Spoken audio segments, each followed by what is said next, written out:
Thank you so much for taking the time to sit with us, Assembly Member. Thanks for having me. Of course. Now, for our viewers who may not have been following the New York Heat Act, can you just give us some insight into what the impact of this bill would be if passed, and why should New Yorkers care about it?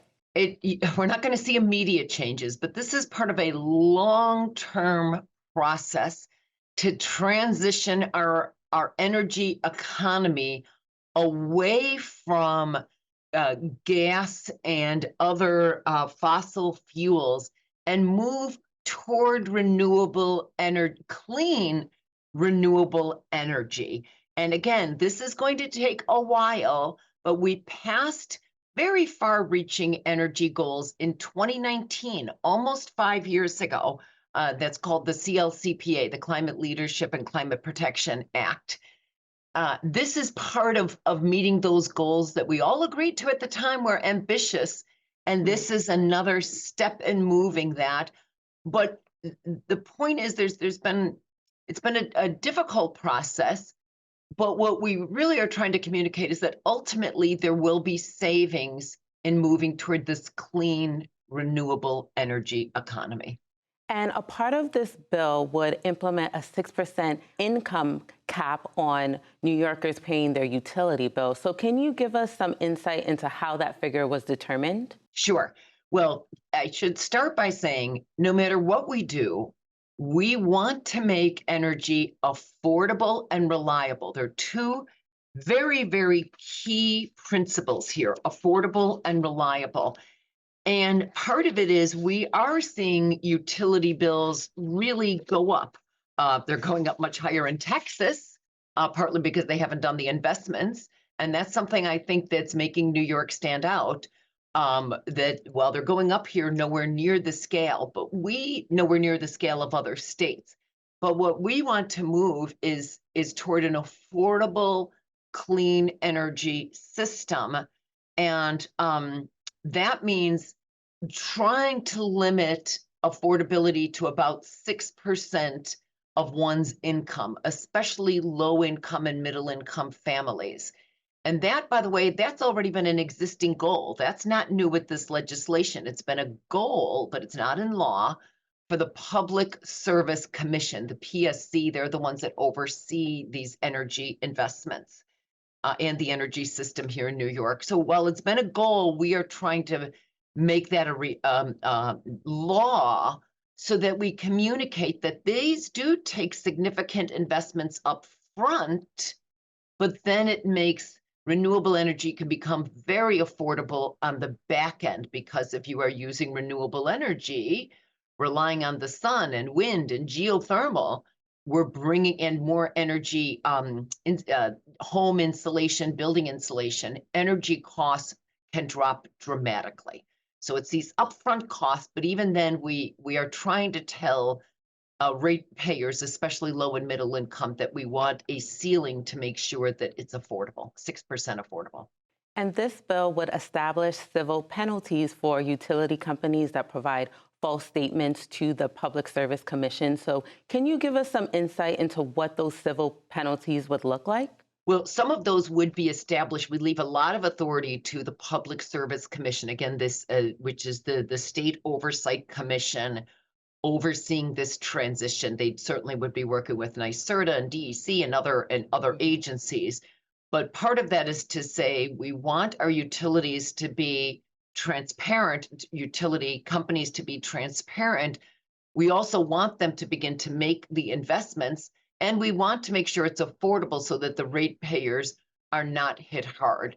And right now, as you know, every year when we see rates proposals from different utility companies to raise rates, there's often quite a tug of war between the ratepayers, the Public Service Commission, and what's called PULP, the Public Utilities Law Project, and other advocates to try to keep energy affordable in this state.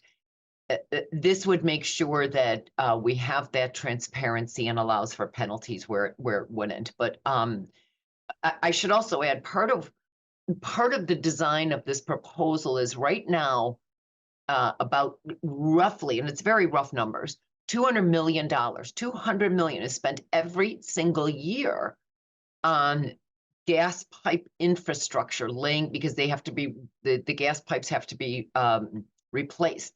So one of the key components of this bill, and we're very pleased the governor has picked it up in her budget proposal, is to stop this, what we call autopilot, with the 100-foot rule.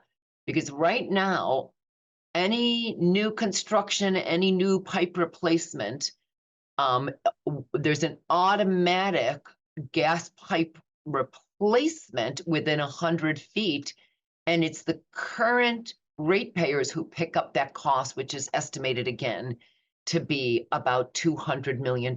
We want to stop that, end this autopilot on this 100-foot rule, and say the PSC now has the authority to tell utilities and others that you need to look at alternative measures where they're affordable and reliable, and maybe look to like geothermal instead of a gas pipeline. They can still do a gas pipeline where it's considered more affordable. And there has been some criticism of this bill from labor leaders and lawmakers in the Labor Committee who feel that, it might potentially take away jobs. So what is your response to that type of criticism? Thank you so much for asking that, because I have a pretty strong track record. I'm in my 12th year in office, and anybody who knows me knows I'm obsessed with growing jobs. It's all about jobs, especially in the upstate economy.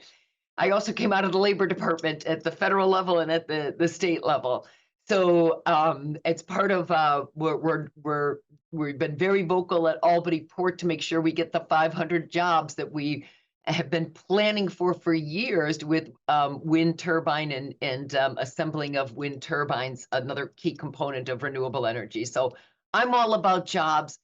The premise of this bill is actually to seek those investments, especially federal dollars, so that we grow jobs with transitioning our economy. One example, for instance, now it will take some retraining, but if you are a pipe fitter and you're putting gas pipes in the ground, we want you retrained, and we want you doing geothermal pipes. There's actually more pipes that need to go in the ground for that. So I've actually said to labor, to anybody who will listen, let's put in the displacement language.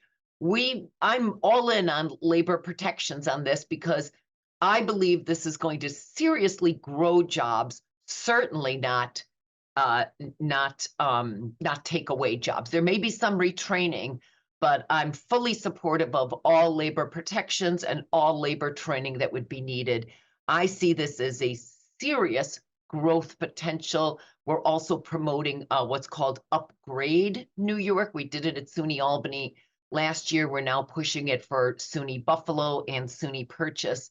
It's called Upgrade New York, where we begin to transition these state-owned properties and move them toward renewable energy. Big investments, but again, will grow serious jobs. So thank you for that question.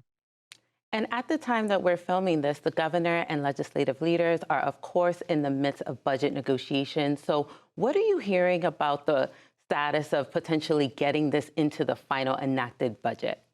Oh boy, as you know, we are at a bit of a stalemate right now on a couple of unrelated issues in the budget. The good news is it's a three-way negotiations, right? The Senate has already passed this legislation twice, actually. The governor, we are so pleased she put in the 100-foot rule and a couple of related provisions.